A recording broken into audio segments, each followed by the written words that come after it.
I'm on a mission to build the perfect Minecraft civilization, filled with sprawling castles, massive walls, and of course the most powerful farms and machines. But even after 14,000 days in this world, I'm still missing some of the most basic farms for some of Minecraft's most fundamental resources. So I'm gonna build the perfect factory to make me millions of these starter items. And I think the first factory I want to make is the iron farm. This is my old iron farm, and it kind of sucks. So I think it's only fair if we scale it up by maybe 400 to 500 times. And if you're an OG to the channel, you may remember this perimeter from an old video where I built this farm here to specifically sort out baby chicken zombies. Baby chicken zombies? Baby chicken jockeys. And well, I kind of don't need this thing anymore. And I think this is the best possible spot to build our new iron farm. Oh my god, my horse! My horse! I completely forgot about this horse. I think he's been down here for maybe 6 months. I might be a horrible person. Anyway, in regards to this farm, let's blow it up. What? Oh no, am I lagging or did that TNT just explode one block and not ignite the rest? I'm scared. What the heck? Brother, what is going on? Something ain't right, bro. Something is not right. There we go. Oh my god, this is actually way worse than I think it should be. Can't even destroy something properly, man. What the Like, what is that? Fine, bro, fine. I'll just mine it away by hand. I'll just take valuable time out of my day to manually break every block here because bombs aren't working. After I finished taking apart the entire farm, I made some quick repairs to the perimeter floor, and then I realized something. I just remembered, in order to make the iron farm, we're going to need an absurd amount of villagers, and they're gonna take forever to breed up in a villager breeder. So I quickly built up that simple villager breeder, grabbed some villagers from a nearby village to imprison. All right, now while we wait for them to get freaky, let's do the other farms first, since they don't require any waiting. What I'll do is I'll build the farms and factories by themselves first, and then afterwards I'll build a decorative build around them to properly integrate them with the civilization that we're building here. And the first farm I want to build is a stone farm. But Wilds, you literally have a stone farm right here, bro. Yeah, no, I mean literally normal stone. Just like this, oh my god, this is how I lose my hardcore world. Normal stone like this that you would just find in a mountain. And how we do that is very simple. First, we build a little platform like this, and then we copy paste the exact same cobblestone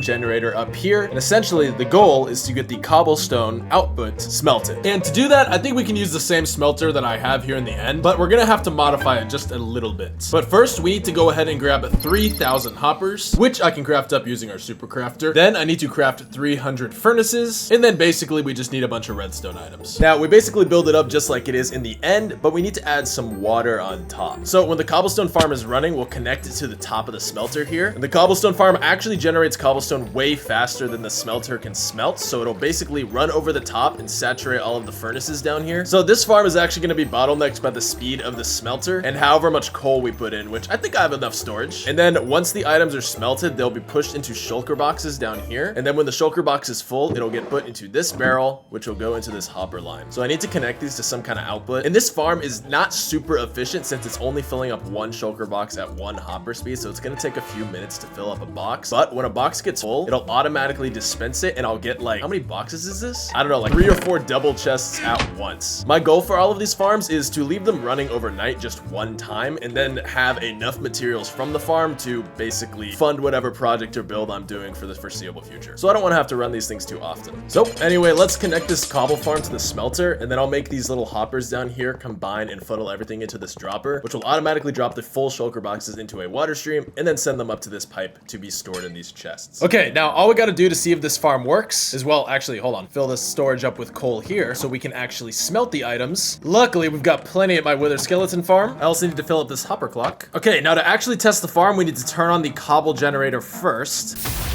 Okay, and then from where we have our coal here, a chest boat got filled up, and where is it? And it is dispersing coal on top of all of the furnaces evenly so that everything will slowly begin to get smelted. And every time this hopper clock resets, the chest will get stuck again here and get refilled with coal. And then once the hopper clock resets again, it'll go around one more time to fill everything up with coal. And then after about 2 to 3 hours, we should have our first batch of cobblestone. Now what you're thinking, what kind of farm is this where I have to wait 2 to 3 hours to get stuff? Well, in 2 to 3 hours, I should get almost everything everything at once. Maybe not right at once, but very quickly. And that will get us over 250,000 stone blocks. So a 250,000 items in just 2 to 3 hours of waiting. Leave that on overnight, and we're looking at like 750,000 to 1,000,000 stone blocks in one night. Which, like I said, I just want to run these farms maybe once or twice and then have an insane amount of items stored up so that I can have free access to them for future videos and projects. So we're gonna go to sleep. It's pretty late, and in the morning we'll see how much stuff we have. Well, in 5 seconds you'll see how much stuff we have because you don't have to wait until I sleep. Just kidding. You won't see me in the morning. You'll see me now because okay, we have a problem here. Oh, and oh my god, what a mess. Yeah, so I don't know why, but I figured because the water was getting stopped like this, maybe the items would go around too, but the items are moving a little bit too quick and they just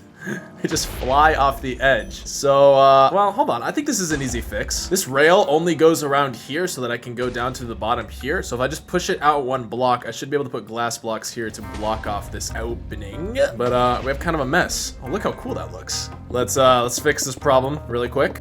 All right, now off to bed. All right, good morning. Well, it's not morning, it's actually 4 p.m., but the farm should be working. I've left it on way longer than I should, and yes! Just like that, we have over 500,000 blocks. Hopefully, I will not run out of all of these stone blocks anytime soon. Wow, and we just ran out of coal. Perfect timing. Okay, we're not out of coal. It just drains the coal out of the hopper faster than it fills it up, so kind of an annoying alarm system. Doesn't work very well, but whatever. Anyway, with our stone farm done, next we have our wool farm. This is how this farm works. Let me find a test subject really quick. So we trap the sheep in a little box like this, and then when they eat the grass on the floor here, it ticks an observer, which activates this dispenser here, which, oh, this one's out of shears. But anyway, it shears the sheep. And this literally makes no sense, but even though it's dyed, when the wool grows back, it'll be the same color that we dyed it as. And then the wool is picked up with these hopper minecarts down here, and then shot out of these droppers here to be stored. But this is all like intro to Minecraft stuff. You guys know how this works. But as you can see there, each sheep prison segment holds 16 sheep. Or, I'm sorry, it holds 45 sheep, and we have 16 different colors, which comes out to a total of 720 sheep we need to get before we can even do anything. And I am not moving those guys over there. That's gonna be way too difficult. So, all right, who's gonna be our breeding pair? How about we do you first? I'm just gonna trap you, bro. Don't worry. Wait, come here. Stop trying to run away, bro. You work for me now, all right? And we just need 1 more. Let me give this guy a name tag so he doesn't despawn, even though I don't think sheep are supposed to despawn like that. Gilbert. And we need 1 more. I rarely see mobs around here anymore. Here we go. Come on. You have been chosen. Okay, and now while you two get busy, I will sit on my phone and watch. So I just spam bred them up in this temporary cell, and while I waited for them to breed, I built up this little contraption that I can use to easily drop them off into the farm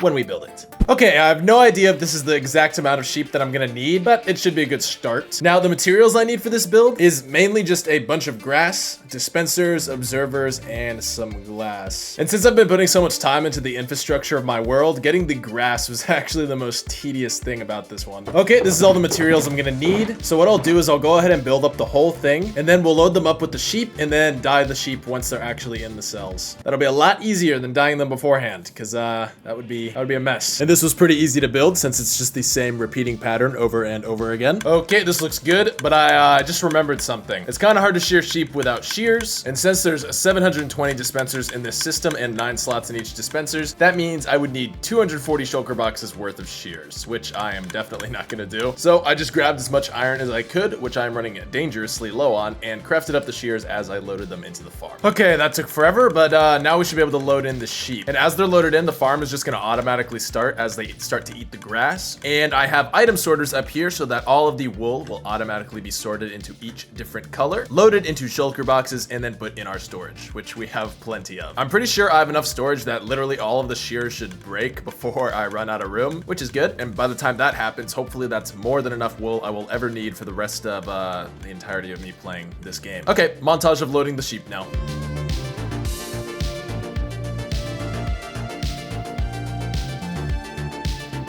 Okay, that took forever. Last but not least, we need to dye them so we can get all the colors, and you can't dye them if they don't have wool. So I disabled all the observers in the area and waited around for them to grow back all of their wool, and now we can dye them all.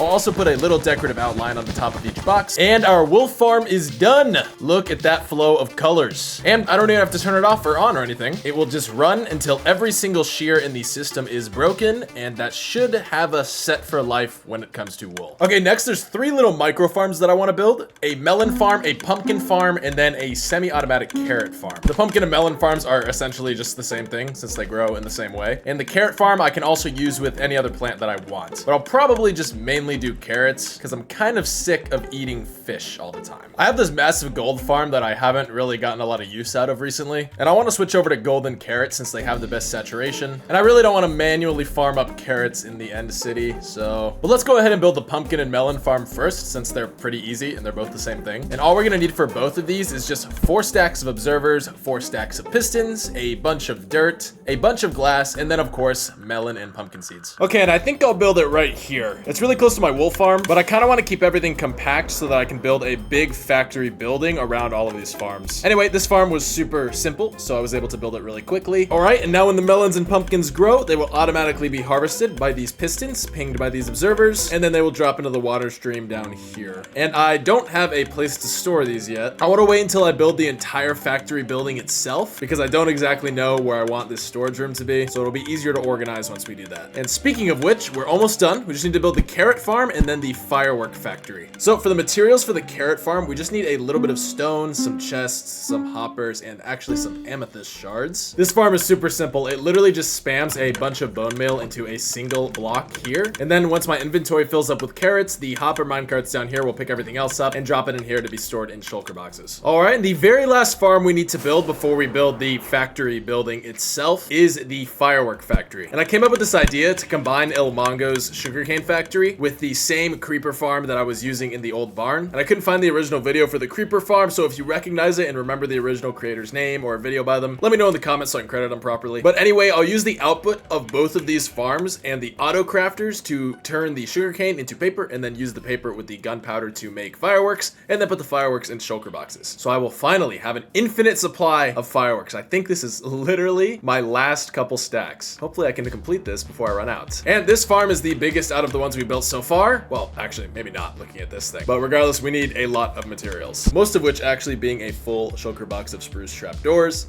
full shulker box of white concrete, 15 stacks of sugarcane, 12 stacks of white stained glass, 11 stacks of dirt, a bunch of carpet, and then our usual redstone items. Oh yeah, and 24 hopper minecarts. Okay, this should be everything we need. And since this farm is kind of a two-parter, let's do the sugarcane farm first. I don't really want to have creepers falling down on top of me while I'm trying to build this thing. Then we can do the little auto crafting system. Then I'll bring the cats over from my old creeper farm in the old barn, and then we'll build up the creeper farm and we should be good to go. The sugarcane farm is pretty simple. It's just a square of sugarcane on the ground, and then these little flying machines will fly back and forth on a timer, and minecarts will be deployed underneath to pick everything up, and then it'll send everything here in this little spot to be collected. Super simple. Now let's also go ahead and build up the crafting area. It's just a really simple auto crafting circuit designed by Raiseworks. And now we just need to do the creeper farm. And how this farm works is the space inside of the tube here is only big enough for creepers to spawn, and then once they get spawned, they get scared away by the cats, of course. They run away, and since there's folded trapdoors here, they just fall down and snap their legs and die. And if somehow they aren't killed by the fall, they burn to death. Very humane. Okay, and the farm is done. Now, if I've done everything correctly, it should just run on its own. I have to be careful though. If the sugar farm mechanism is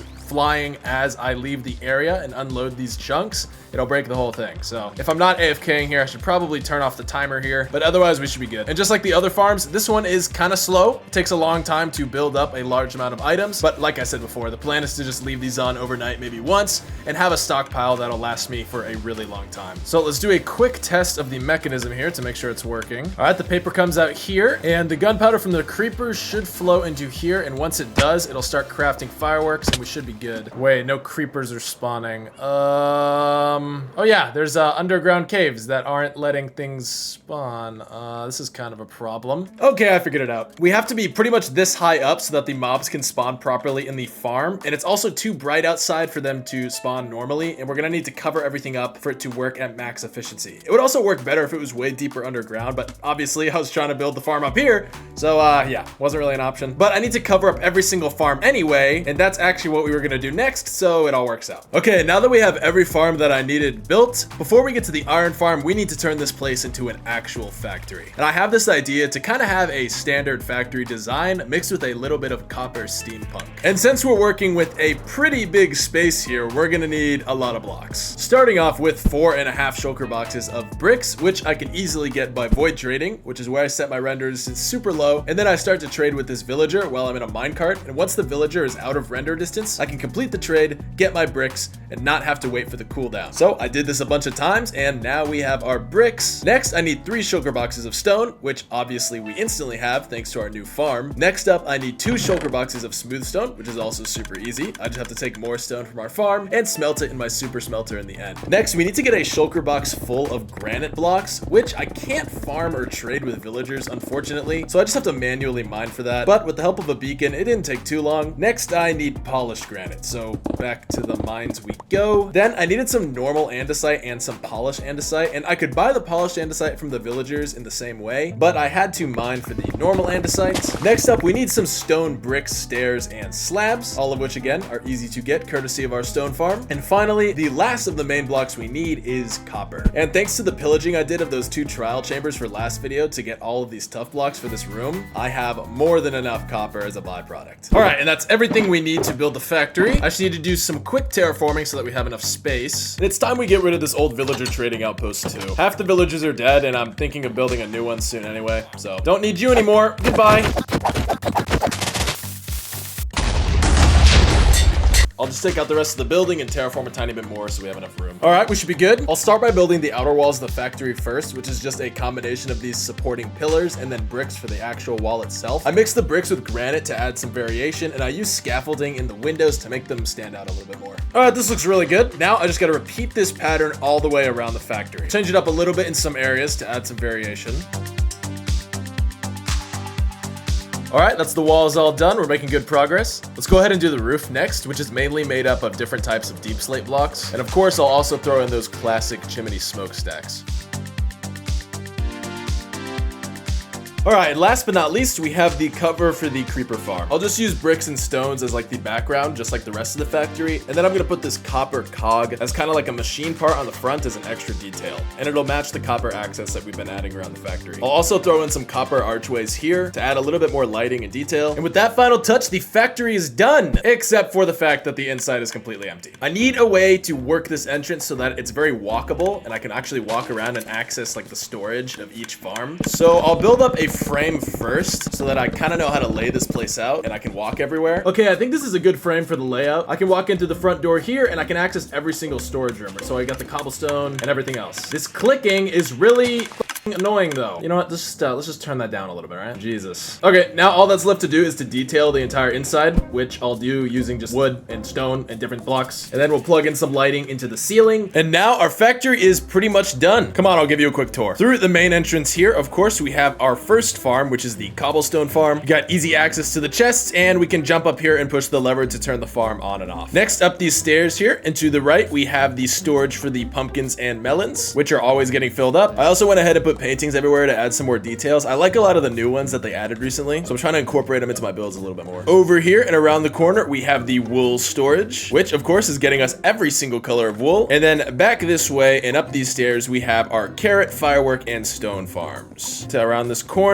and straight ahead here, we have the firework storage, which is working very, very well. And then this way we have the stone farm down here, which has this little control room here. So I can get all the stone, but I can also put in coal, see if we're out of coal, and then turn the farm on and off. And then the empty shulker boxes come into here. And then finally up this ladder, we have our little carrot farm, which we can use at any time. And like I said before, we can also put other plants in here if I need potatoes or wheat or anything else. But we'll have infinite carrots to be able to craft infinite golden carrots. We can also see outside a little bit. And you may have noticed next to the entrance here, we have this little staircase that leads to nothing. And this is how I'm going to get to the iron farm. Obviously, I'm not planning on building it in here. Don't really have any room for that. And I want to be able to get there quickly, but without having to use my elytra to constantly instantly fly over these mountains. And to do that, I'm gonna use a machine called a piston bolt, which will allow us to get to and from the farm super quick. And so we need to dig a tunnel here all the way over to the perimeter so we can actually build the bolts. And while I dig the tunnel, I'll quickly explain what a piston bolt is. A piston bolt is essentially just a series of pistons in a line that are activated one after the other, pushing a minecart from one curved rail to the next every game tick. And since there's 20 game ticks a second, that means we push the minecart 20 blocks a second, which is 2.5 times faster than just a normal rail. So this not only makes traveling really quick, but it also makes it super easy to transport large amounts of items, since you can use chest minecarts filled with shulker boxes to send a ton of items very long distances very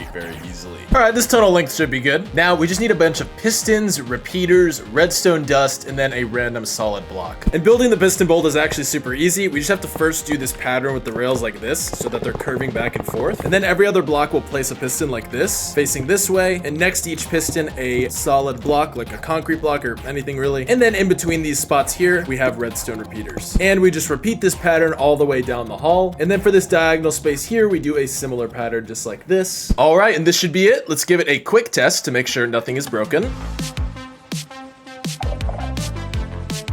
And it works perfectly. Oh wait, this, oh shoot. This road is, I forgot piston bolts are only one way. You know what? That's a problem for another day. Let's just detail the tunnel and I'll think about a way to make a returning track after. So I grabbed some wood and some stone and some extra detailing blocks to detail the tunnel with. And as I was building, I started thinking, iron is one of the most important resources in the game. It's used for a ton of different machine parts as well as other blocks. And I want this farm to be super powerful. And I really want to put a lot of effort into the detail. And I came up with a design idea that I think really deserves its own episode. And with the groundwork laid already with our new factory and our massive auto crafter and all of our other farms, I think it's time to take our little hardcore civilization to the next level.